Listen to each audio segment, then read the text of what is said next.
একজন মানুষ যার ব্যাংকে কোটি কোটি টাকা আছে, যার বাড়িতে 10 জন কাজের লোক আছে, যার গ্যারেজে 3টে গাড়ি আছে, সেই মানুষটা মাত্র একটা রাতের মধ্যে রাস্তায় নেমে আসতে পারে। শুধু গল্পে না, বাস্তবে। আজকে আমি আপনাদের এমন একজন মানুষের গল্প বলবো যার নাম সাদিক। যে মানুষটা একসময় ঢাকার অভিজাত এলাকায় বিশাল বাড়িতে থাকত, আর যে মানুষটা সেই একই শহরে একদিন ফুটপাতে রাত কাটিয়েছে। এই গল্পটা শেষ পর্যন্ত না দেখলে আপনি বুঝতে পারবেন না অহংকার আর অবিশ্বাস একজন মানুষকে কোথায় নিয়ে যেতে পারে। চ্যানেলে লাইক, সাবস্ক্রাইব আর কমেন্টে লিখে জানান সের কোথা থেকে আমাদের গল্পটি শুনছেন। চলুন শুরু করা যাক। সাদিক হোসেনের জন্ম হয়েছিল চট্টগ্রামের একটা মধ্যবিত্ত পরিবারে। বাবার নাম আবুল হোসেন। ছোট একটা মুদিখানার দোকান চালাতেন। মা সুলতানা বেগম ছিলেন গৃহিণী। 5 ভাই বোনের মধ্যে সাদিক ছিল সবার বড়। ছোটবেলা থেকেই তার মাথায় একটাই চিন্তা ছিল, বড় হতে হবে, অনেক বড়, এমন বড় যে মানুষ পেছন ফিরে তাকাবে। পড়াশোনায় মেধাবী ছিল। চট্টগ্রাম কলেজ থেকে এইচএসসি পাশ করে ঢাকা বিশ্ববিদ্যালয়ে ভর্তি হলো ব্যবসা প্রশাসন বিভাগে। ঢাকায় এসে মেসে থাকত, টিউশনি করত, নিজের খরচ নিজে চালাতো। বাবার কাছ থেকে টাকা নিতে চাইতো না। বলতো, বাবা তুমি ছোট ভাই বোনদের পড়াও, আমি নিজে পারবো। বিশ্ববিদ্যালয়ে পড়তে পড়তেই সাদিকের ব্যবসায়িক বুদ্ধি দেখা দিল। সে একটা ছোট আমদানি ব্যবসা শুরু করল, বন্ধুদের কাছ থেকে সামান্য পুঁজি নিয়ে। চীন থেকে ইলেকট্রনিক্স পণ্য এনে ঢাকায় বিক্রি করত। প্রথম বছর লাভ হলো, দ্বিতীয় বছর আরও বেশি। পড়াশোনা শেষ হতে না হতেই তার হাতে বেশ ভালো পুঁজি জমে গেল। এরপর শুরু হলো আসল উত্থান। সাদিক রিয়েল এস্টেট ব্যবসায় ঢুকল। ঢাকায় তখন জমির দাম বাড়ছে।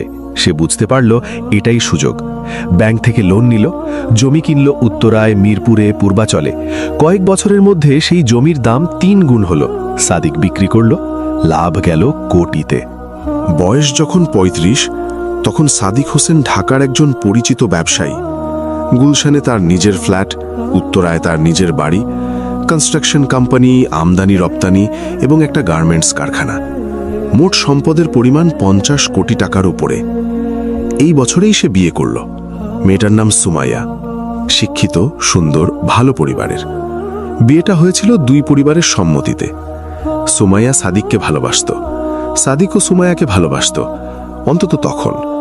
কিন্তু টাকা মানুষকে বদলে দেয়, ধীরে ধীরে, এত ধীরে যে নিজেও বুঝতে পারে না। সাদিকের মধ্যে অহংকার আসতে শুরু করল। ব্যবসায়িক বৈঠকে সে এখন অন্যদের কথা মনোযোগ দিয়ে শুনত না। মনে করত তার চেয়ে বেশি কেউ জানে না। পুরানো বন্ধুরা দূরে সরে যেতে লাগলো। নতুন বন্ধু হলো যারা আসলে বন্ধু না, সুযোগ সন্ধানী। তার সবচেয়ে বিশ্বস্ত কর্মচারী ছিল সায়েম। 10 বছর ধরে কাজ করছে। সাদিকের কোম্পানির হিসাব, ব্যাংক লেনদেন সব সায়েম দেখত। সাদিক তাকে অনেকটা নিজের ছোট ভাইয়ের মতো মনে করত। কিন্তু সাদিক জানত না যে মানুষটাকে সে সবচেয়ে বেশি বিশ্বাস করত, সেই মানুষটাই তার সর্বনাশের বীজ বপন করছে। সায়েম ছিল চালাক, অনেক বেশি চালাক। বাইরে থেকে বিশ্বস্ত, ভেতরে ভেতরে সুযোগ খুঁজছে।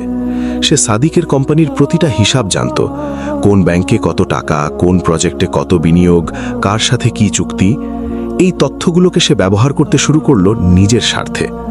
প্রথমে ছোট ছোট অনিয়ম, হিসাবে সামান্য গরমিল। সাদিক দেখলেও বিশ্বাস করত না, ভাবত ভুল হয়েছে। সায়েমকে জিজ্ঞেস করলে সে মসৃণ গলায় ব্যাখ্যা দিত। সাদিক সন্তুষ্ট হতো। এরপর বড় চাল।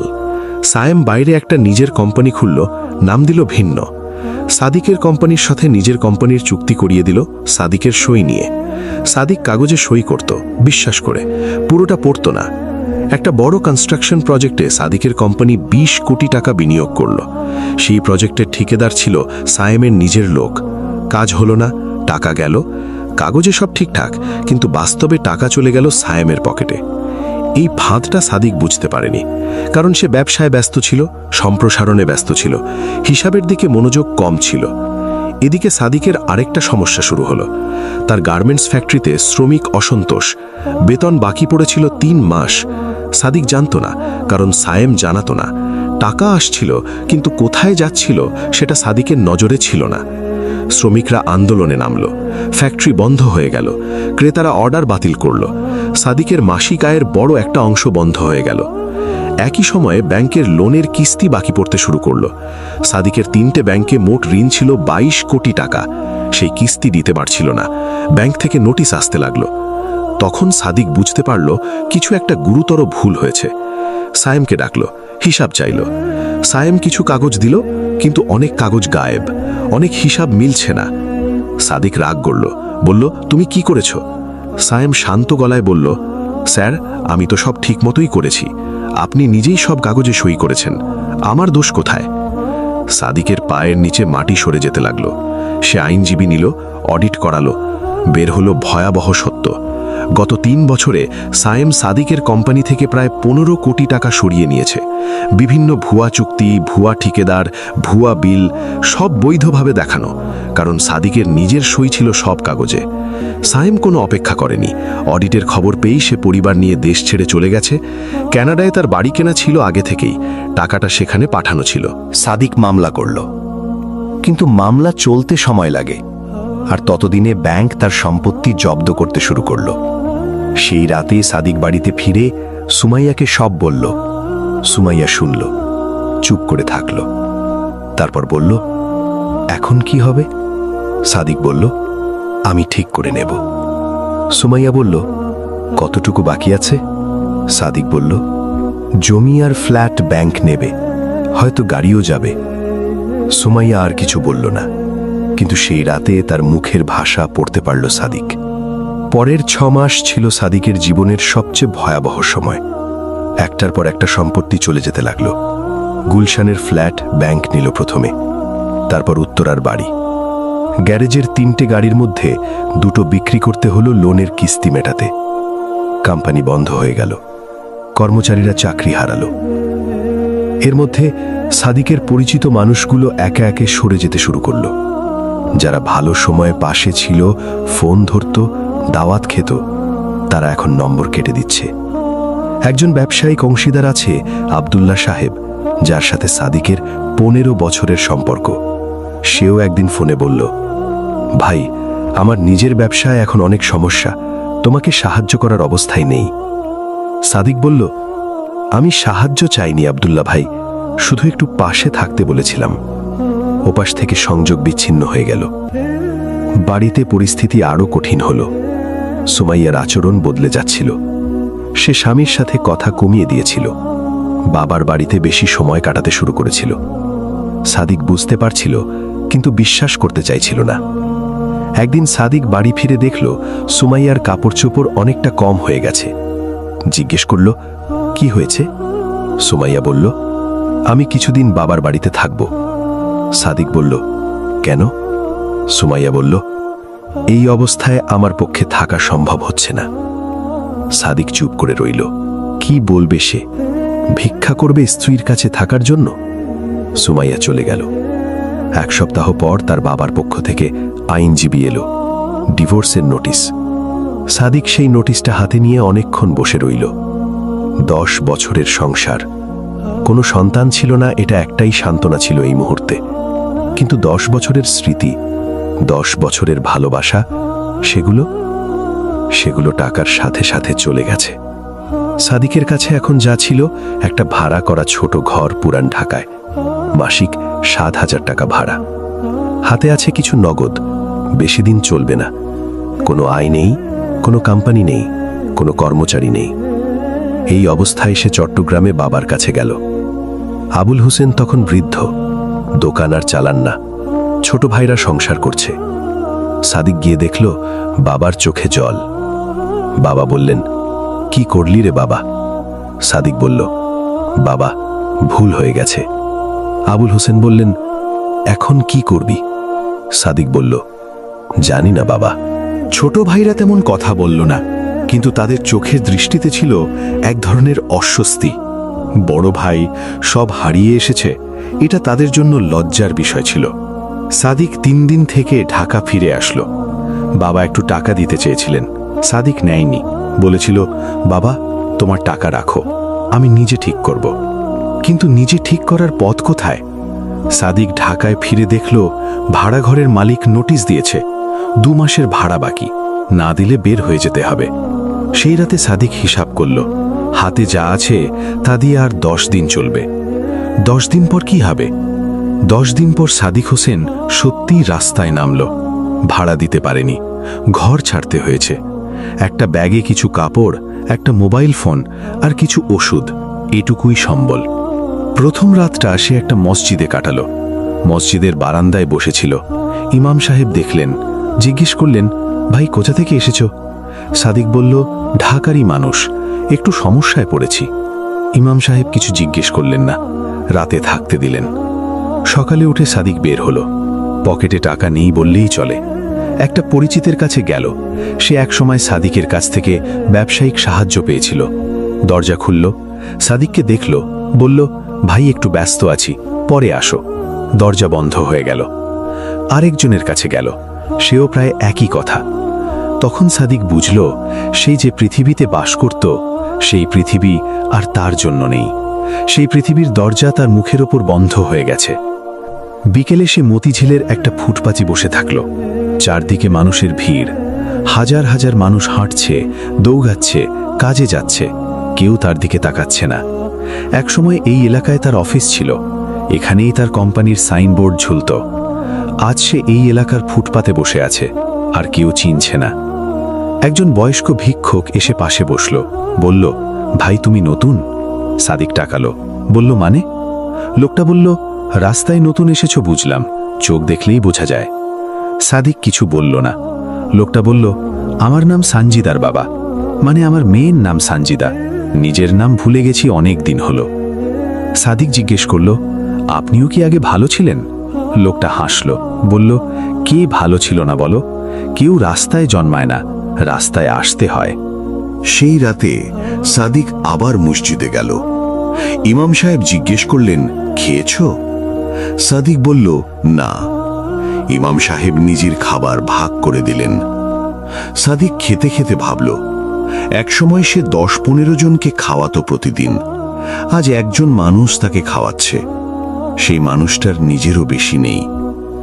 পরদিন ইমাম সাহেব বললেন, তোমাকে তো এখানে সব সময় রাখতে পারবো না, কিন্তু তোমাকে একটা কাজের কথা বলি।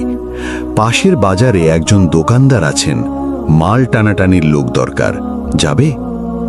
সাদিক থমকালো। সে একসময় 50 কোটি টাকার মালিক ছিল, আর এখন মাল টানাটানির কাজ করবে। কিন্তু বিকল্প কি? সে রাজি হলো। পরদিন সকালে কাজে গেল। ভারী মাল টানতে হয়, পিঠ ব্যথা করে, হাত কামড়ায়। দিন শেষে 300 টাকা পেল। সেই 300 টাকা হাতে নিয়ে সে অনেকক্ষণ দাঁড়িয়ে রইল। একসময় এই পরিমাণ টাকা সে একটা কফির জন্য খরচ করত। আজ এই 300 টাকাই তার সারা দিনের পরিশ্রমের মূল্য। সে সেই টাকা দিয়ে ভাত খেল, বাকি টাকা রেখে দিল। এইভাবে দিন গেল, সপ্তাহ গেল। সাদিক কাজ করতে লাগলো। ধীরে ধীরে একটু একটু করে টাকা জমাতে লাগলো। একটা মেসে উঠল। 6 জন মিলে একটা ঘরে। সেই 6 জনের মধ্যে একজন রিক্সা চালক, একজন দিনমজুর, একজন ছোট দোকানে কাজ করে। এরা ছিল সাদিকের নতুন পৃথিবীর মানুষ। এই মানুষগুলো সাদিকের ব্যাংক ব্যালেন্স জানে না, জানে না সে একসময় কি ছিল। এরা শুধু জানে সে একজন মানুষ, পরিশ্রম করে, খায়, এতটুকুই। আর এই মানুষগুলোই সাদিককে আস্তে আস্তে বাঁচালো। একদিন রিক্সা চালক বলল, ভাই মন খারাপ কেন? সাদিক বলল, আগে অনেক কিছু ছিল, এখন নেই। রিক্সা চালক হাসল, বলল, আমার কখনো কিছু ছিল না, তবু বেঁচে আছি। তোমার তো ছিল, মানে তুমি পারো, আবার পারবে। সেই কথাটা সাদিকের বুকে লাগলো। একদিন ইমাম সাহেবকে জিজ্ঞেস করল, আমি এত ভুল করলাম কিভাবে? ইমাম সাহেব বললেন, ভুল তুমি একটাই করেছিলে সাদিক, অহংকার করেছিলে। মনে করেছিলে তুমি সব জানো, সব পারো। যে মাটির কাছাকাছি থাকে তাকে পড়তে হলে খুব বেশি দূর পড়তে হয় না, আর যে অনেক উপরে উঠে যায় অহংকারে, তার পড়াটা হয় অনেক গভীরে। সাদিক সেই কথাটা মনে রাখল। মাস 3 পর সাদিক একটা ছোট ব্যবসা শুরু করল, হাতে জমানো টাকা দিয়ে। ছোট্ট একটা মোবাইল রিচার্জের দোকান। নিজে বসে থাকে, মানুষের সাথে কথা বলে, হাসে। একদিন একজন পুরনো পরিচিত সেই দোকানের সামনে দিয়ে যাচ্ছিল, থামল। চিনতে পারল না প্রথমে, তারপর চিনল। অবাক হয়ে বলল, সাদিক ভাই, আপনি এখানে? সাদিক হাসল, বলল, হ্যাঁ, এখানেই আছি, বসুন, চা খান। লোকটা বিব্রত হয়ে চলে গেল। সাদিক চায়ের কাপ হাতে নিয়ে বসে রইল। বাইরে রোদ, রাস্তায় মানুষ, জীবন চলছে। সে বুঝতে পারল পতন মানে শেষ না, পতন মানে নতুন করে শুরুর সুযোগ। তফাৎ শুধু একটাই, আগের সাদিক শুরু করেছিল অহংকার নিয়ে, এই সাদিক শুরু করবে বিনম্রতা নিয়ে। আর যে মানুষ বিনম্রতা নিয়ে পথ চলে, পৃথিবী তাকে কখনো চিরতরে ফেলে রাখে না। মোবাইল রিচার্জের দোকানটা ছোট হলেও সাদিকের কাছে এটা ছিল একটা নতুন পৃথিবীর দরজা। সকাল 8টায় খুলত, রাত 10টায় বন্ধ হতো। মাঝে মাঝে রাত 12টা পর্যন্তও বসে থাকত, কারণ এই দোকানটা শুধু আয়ের উৎস না, এই দোকানটা তার নতুন পরিচয়। একদিন বিকেলে একজন বৃদ্ধ মহিলা এলেন, হাতে একটা মোবাইল ফোন। বললেন, বাবা, এই ফোনে টাকা ভরাও। ছেলে ফোন দেয় না, নিজেই ফোন করতে হয়। সাদিক ফোনটা নিল, টাকা ভরালো। মহিলা বললেন, কত হলো? সাদিক বলল, 50 টাকা। মহিলা পার্স খুললেন, হাত কাঁপছে, টাকাটা দিলেন। সাদিক টাকাটা নিয়ে বলল, আম্মা, আপনার ছেলে কোথায় থাকে? মহিলা একটু থামলেন, তারপর বললেন, ঢাকায় থাকে, কিন্তু ব্যস্ত থাকে। সাদিক আর কিছু জিজ্ঞেস করল না। মহিলা চলে গেলেন। সাদিক তাকিয়ে রইল। তার মনে পড়ল বাবার কথা, আবুল হোসেন। বৃদ্ধ মানুষটা একা থাকেন চট্টগ্রামে। সাদিক শেষ ফোন করেছিল 3 সপ্তাহ আগে। বলেছিল ভালো আছে, কিন্তু বিস্তারিত বলেনি। সে সেই মুহূর্তে ফোন তুলল, বাবাকে কল দিল। আবুল হোসেন ফোন ধরলেন, বললেন, বাবা, কেমন আছিস? সাদিক বলল, বাবা, আমি ভালো আছি, সত্যিই ভালো আছি, তুমি কেমন আছো? বাবা বললেন, তোর কথা মাথায় থাকে সারাক্ষণ। সাদিকের গলা ধরে আসলো, বলল, বাবা, আমি তোমাকে একটা কথা বলি। তুমি যে সেদিন টাকা দিতে চেয়েছিলে, আমি নিইনি, ভুল করেছিলাম, অহংকার ছিল তখনও। এখন বুঝি সন্তানকে সাহায্য করতে পারাটাই বাবার সুখ। আমি সেই সুখ থেকে তোমাকে বঞ্চিত করেছিলাম। ওপাশে কিছুক্ষণ নীরবতা, তারপর বাবার কণ্ঠ ভাঙল। বললেন, বাবা, তুই বুঝতে পেরেছিস, এটাই আমার কাছে সব। সেই ফোনের পর সাদিক অনেকটা হালকা অনুভব করল, যেন বুকের উপর থেকে একটা পাথর সরে গেছে। দোকানে বসে থেকে সে ধীরে ধীরে মানুষের জীবন দেখতে লাগলো। কত রকম মানুষ আসে, কেউ রিচার্জ করে বাড়ির মানুষকে ফোন দেওয়ার জন্য, কেউ আসে ইন্টারনেট প্যাকেজ কিনতে, ছেলে বিদেশে কাজ করে ভিডিও কল করবে, কেউ আসে বিকাশে টাকা পাঠাতে, মায়ের ওষুধ কিনতে হবে গ্রামে। এই মানুষগুলোর প্রতিটা গল্পের পেছনে আরেকটা গল্প। সাদিক সেগুলো শুনত। আগে যখন বড় ব্যবসায়ী ছিল, মানুষের সাথে কথা বলতো শুধু স্বার্থের জায়গায়। এখন মানুষের কথা শুনত মানুষ হিসাবে। এই পরিবর্তনটা সে নিজেও বুঝতে পারছিল। একদিন একটা কিশোর ছেলে এলো, বয়স 15-16 হবে, মুখে দুশ্চিন্তার ছাপ। বলল, ভাই, একটু বিকাশ করতে পারবো? সাদিক বলল, কত? ছেলেটা বলল, 500 টাকা, মায়ের কাছে পাঠাবো। সাদিক বিকাশ করে দিল। ছেলেটা যাওয়ার আগে বলল, ভাই, আপনি অনেক ভালো মানুষ। সাদিক হাসল, বলল, তুই কি করিস?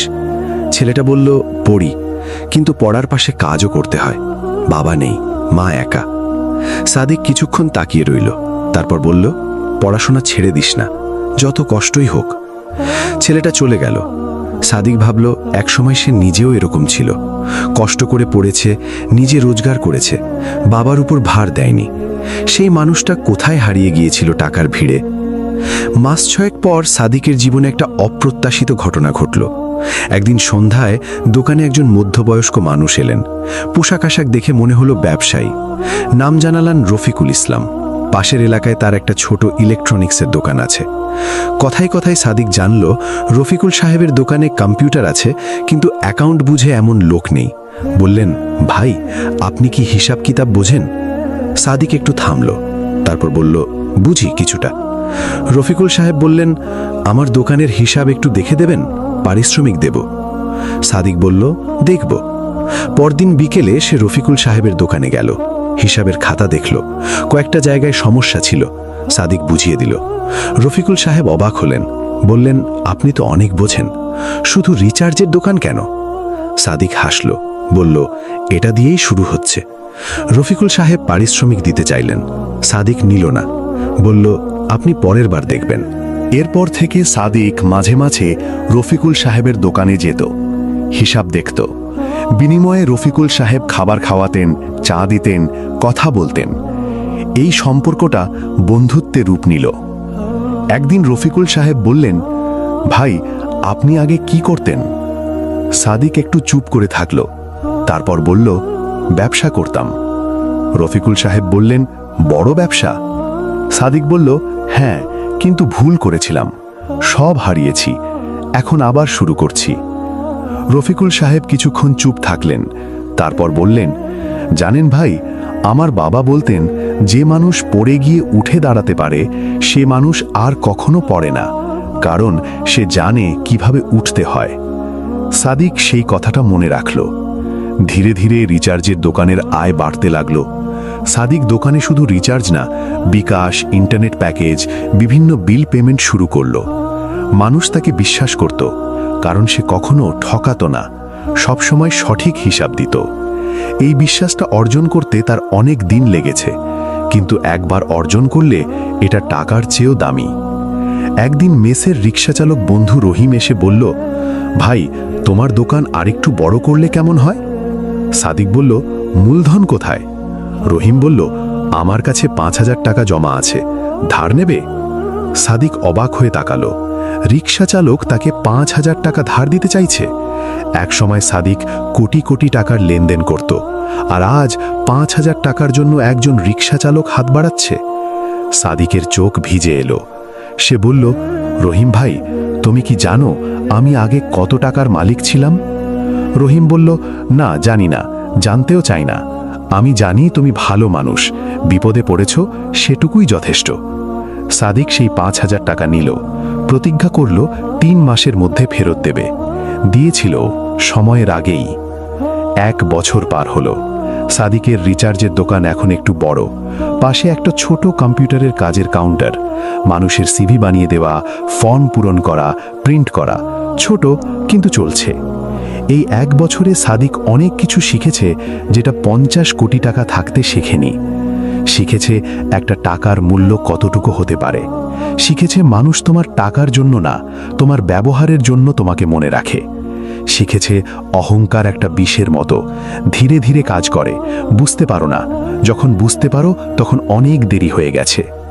একদিন দোকানে বসে থাকতে থাকতে একটা পরিচিত গাড়ি দেখল সাদিক, কালো রঙের বড় গাড়ি। থামল। নামলেন একজন মানুষ, করিম সাহেব, এক সময়ের ব্যবসায়িক প্রতিদ্বন্দ্বী।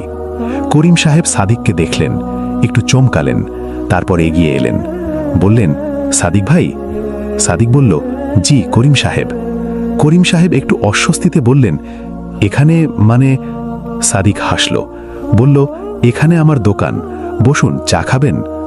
করিম সাহেব বসলেন, চা খেলেন, কথা হলো।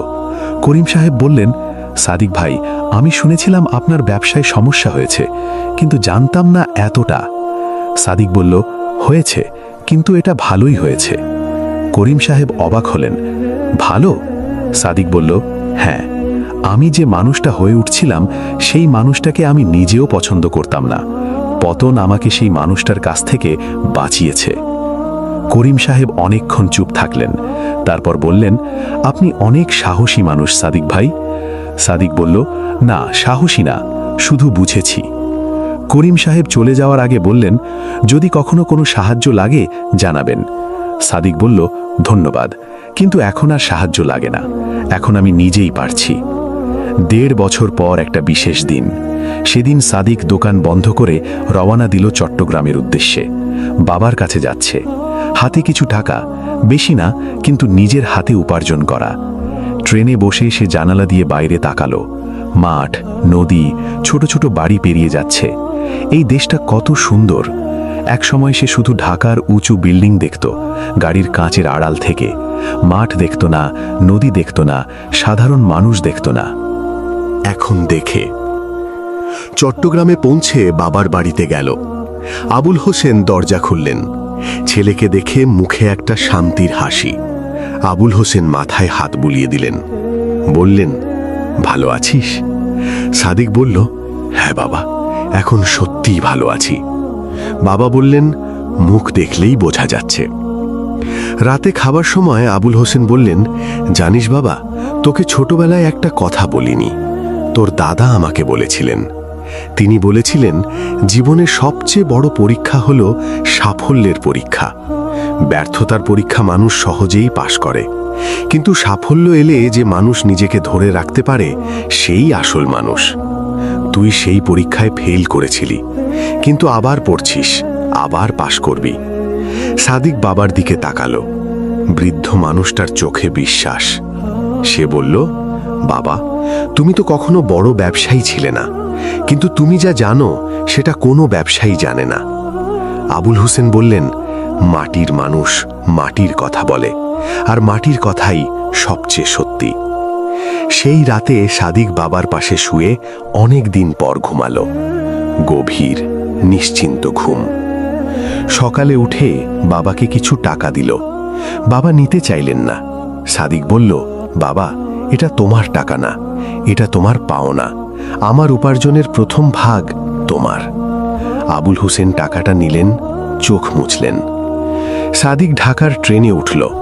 পেছন ফিরে তাকালো। বাবা দাঁড়িয়ে আছেন প্ল্যাটফর্মে, হাত নাড়ছেন। সাদিকও হাত নাড়ল। ট্রেন ছাড়ল। সামনে রাস্তা আছে, অনেক লম্বা রাস্তা, কিন্তু এবার সে জানে এই রাস্তায় একা না।